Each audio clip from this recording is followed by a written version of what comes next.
ഇന്ന് ഡിസംബർ 10 ലോക മനുഷ്യാവകാശ ദിനം. നമ്മുടെ തെരുവുകളിൽ ജീവിക്കുന്ന വീടില്ലാത്ത മനുഷ്യരിലേക്കാണ് ന്യൂസ് മലയാളം ഇന്ന് ക്യാമറ തുറക്കുന്നത്. തൃശൂർ നാട്ടികയിൽ റോഡരികിൽ ഉറങ്ങിക്കിടന്നവർക്കിടയിലേക്ക് ലോറി പാഞ്ഞുകയറി 5 പേർ മരിച്ചിട്ട് 2 വാരം പിന്നിടുന്നു. ചോദിക്കാനും പറയാനും ആരുമില്ലാത്ത നമ്മുടെ സംവിധാനങ്ങൾ ജീവന് വില വയ്ക്കാത്തവരുടെ ജീവിതങ്ങൾ മാറ്റമേതുമില്ലാതെ തുടരുന്നു. ഈ സാഹചര്യത്തിലാണ് തെരുവ് ജീവിതങ്ങളെ തിരഞ്ഞ് ഞങ്ങൾ ചെന്നത്.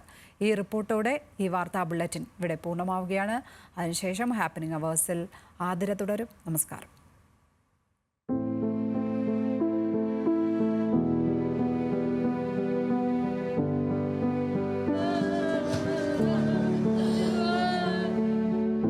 ഒരു കുടുംബം മൊത്തം നശിച്ചു.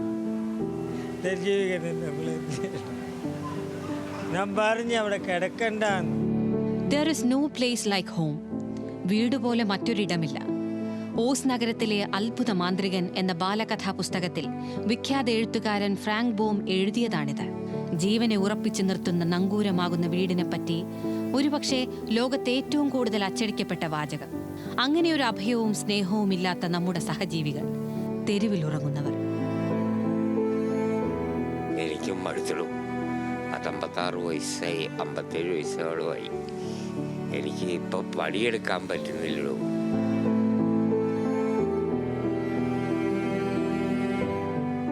ഈ കാഴ്ച നമ്മുടെ ഏതൊരു നഗരത്തിലേതുമാകാം. സാമാന്യ ജീവിതത്തിന്റെ ഭ്രമണപഥങ്ങൾക്ക് പുറത്ത് ജീവിക്കുന്ന അരികു മനുഷ്യർ, ആരുടെയും കണക്കിൽപ്പെടാത്തവർ. இங்க படுத்திருக்கவங்க எல்லாமும் இந்த பொதுச்சோறு வரும்னு சொல்லி எதிர்பார்க்குறவங்க. ஆனால் இவங்களுக்கு தொந்தரவு பண்ணி 10 காசு 5 காசுன்னு சொல்லி பிச்சை எடுக்கிறாங்க.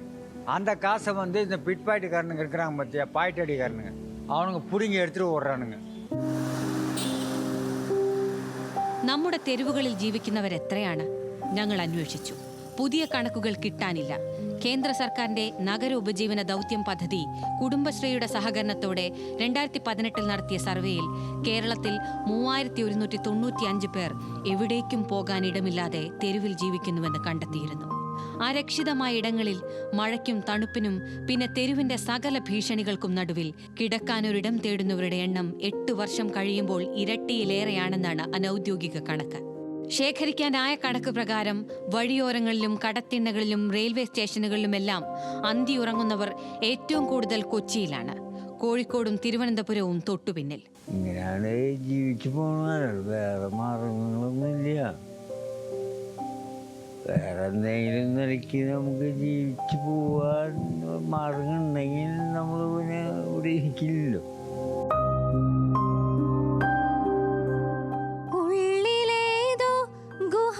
ശില്പം നിറയെയും പൂർവലിപികൾ തിരിച്ചു വായിക്കുവാനാകാതെ നിന്നു ചുറ്റുന്ന പ്രണയം, വിഷാദം, വിരഹം, പ്രതീക്ഷ, അനാഥ സങ്കൽപ്പം, മുറിവേറ്റ ദിനരാത്രി സന്ധ്യകൾ. முக்கியமான பிரச்சனை இதுதான். நைட்டில் கரெக்டாக ஒரு 2 மணிக்கு 3 மணிக்கு வருவானுங்க. ஆனால் சில பேர் திருடன் இருக்கான். ஆனால் நம்ம மாரி பாவப்பட்டவங்களை போலீஸ்காரர் பிடிச்சிட்டு போகிறாரு. मारेंगे तो किसको बताएंगे हम जाके? कोई पुलिस हमको परेशान करेगा तो क्या करेंगे? सामान समेट के हम गाँव चले जाएंगे, क्या करें फिर? पुलिस मारे किसी को जाके बताएंगे? हम जानते नहीं किसी को, किसको बताएंगे?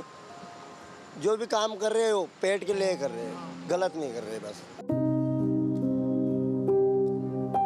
നാടോടികളായി എത്തി തെരുവോരങ്ങളിൽ അഭയം തേടുന്നവരെക്കുറിച്ച് തദ്ദേശ സ്ഥാപനങ്ങൾക്കും കൃത്യമായ കണക്കില്ലെന്ന് ന്യൂസ് മലയാളം അന്വേഷണത്തിൽ വെളിവായി. ഓൾറെഡി ഇപ്പം ഉള്ളതിൽ എല്ലാവരും ഇപ്പം തമിഴ്നാട്ടിൽ വന്നേക്കുന്ന ആളുകളായാലും നമ്മൾ ബാക്കി അതിഥി തൊഴിലാളികളായാലും അവർക്ക് എല്ലാവർക്കും ഓരോ സ്ഥലത്ത് ജോലിക്ക് പോകുന്നവരും അവർക്ക് ഷെൽട്ടർ ഉണ്ടെന്നാണ് അറിഞ്ഞിട്ടുള്ളത്. തെരുവു ജീവിതങ്ങൾക്ക് സുരക്ഷിത കേന്ദ്രമൊരുക്കാൻ തദ്ദേശ സ്ഥാപനങ്ങൾക്ക് പ്രത്യേക പദ്ധതികളൊന്നുമില്ല. നടപടി സർക്കാരിന്റെ ഭാഗത്തു നിന്ന് തന്നെ ഉണ്ടാകണമെന്നാണ് ആവശ്യം.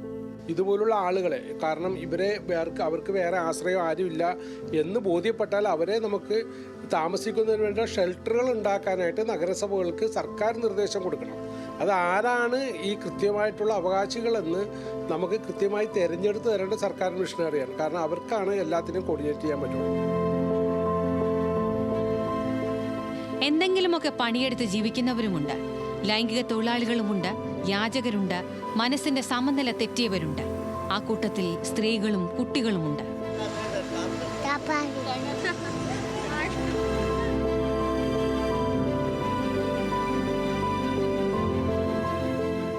സമൂഹത്തിന്റെ അവജ്ഞ, സംവിധാനങ്ങളുടെ ഭീഷണി, ഒപ്പം താമസിക്കുന്നവരോട് വരെ ഭയം. ജീവിതം അക്ഷരം പ്രതി യുദ്ധമായ മനുഷ്യരാണിത്.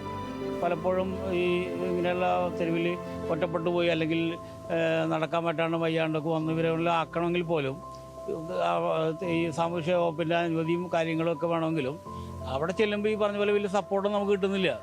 ഇതായാലും നമ്മളുടെ ഡ്യൂട്ടി. ഒന്നിച്ച് കിടന്നുറങ്ങിയ ശേഷം അധ്വാനം മുതൽ മോഷ്ടിച്ച് കടന്നു കളയുന്നവരുമുണ്ടെന്ന് തൃശൂർ നഗരത്തിൽ തെരുവിൽ കഴിയുന്നയാൾ ഞങ്ങളോട് പറഞ്ഞു. രാവിലെ എഴുന്നേൽക്കുമെന്ന് ഉറപ്പില്ലാത്ത ജീവിതം. ഉറങ്ങാൻ പറ്റത്തില്ല. പിന്നെ ഈ നായ്ക്കളും കാര്യങ്ങളും, നായ്ക്കളൊക്കെ ആൾക്കാരെ കടിക്കുന്ന കൺമുമ്പിലുണ്ട്. കൊച്ചിയിലെ കുണ്ടന്നൂർ പാലത്തിനടിയിൽ കുട്ടവഞ്ചിയിൽ മീൻ പിടിച്ചു വിറ്റ് താമസിച്ചിരുന്നവർ ഒന്നാകെ കുടിയൊഴിയേണ്ടി വന്നത് ഇവർക്കിടയിൽ ഒളിച്ചു താമസിച്ചിരുന്ന കുറുവ തസ്കര സംഘാംഗം പിടിയിലായതിന് പിന്നാലെ. ഇങ്ങനത്തെ സംഭവം എന്താ അറിയില്ല. നമ്മൾ ചോദിക്കുമ്പോൾ ഒരു ആക്രി കച്ചവടക്കാർ നമ്മളവിടെ ഇവിടെ കച്ചവടം ചെയ്യാൻ പോകുമെന്ന് പറയുന്നു. അവർ 2 ടീം ഉണ്ടായിരുന്നു ഫസ്റ്റിൽ. അപ്പോൾ നമുക്ക് അവർക്ക് ബന്ധമില്ലല്ലോ, നമ്മളെ പണിയായി വേണ്ടിക്കണം. കാട്ടുവഴികൾ, കടത്തിണ്ണകൾ, റെയിൽ സ്റ്റേഷൻ, സത്യഗ്രഹ പന്തൽ, അനാഥ ശുശ്രൂഷ, അഭയാർത്ഥികൾക്കൊരു പാട്ട്. പാലക്കാട് നഗരസഭ നാടോടികൾക്കായി ഷെൽട്ടർ സംവിധാനം ആലോചിച്ചിരുന്നു. നമ്മൾ വീടുള്ളവരുടെ എതിർപ്പിലാണ് അതില്ലാതായത്. ഇത്തരത്തിലൊരു ഷെൽട്ടർ ഹോം കെട്ടണം എന്ന് പറഞ്ഞ് ഒരു സ്ഥലം ഐഡൻറ്റിഫൈ ചെയ്ത്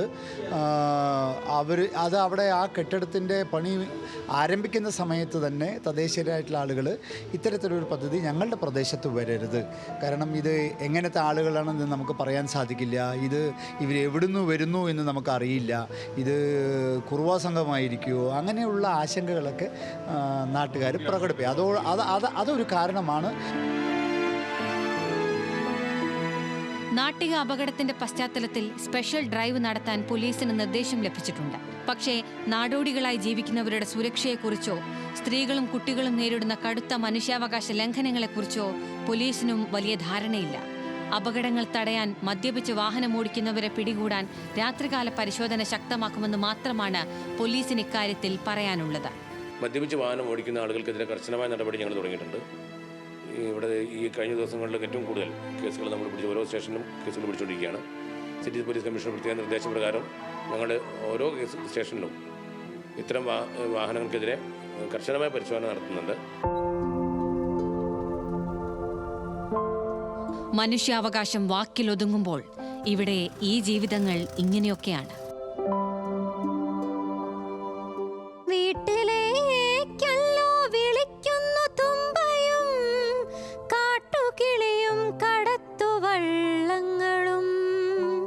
വീട്ടിൽ നിന്നല്ലോ ഇറങ്ങി നടക്കുന്നു തോറ്റവും ചിങ്ങനിലാവും കരച്ചിലും.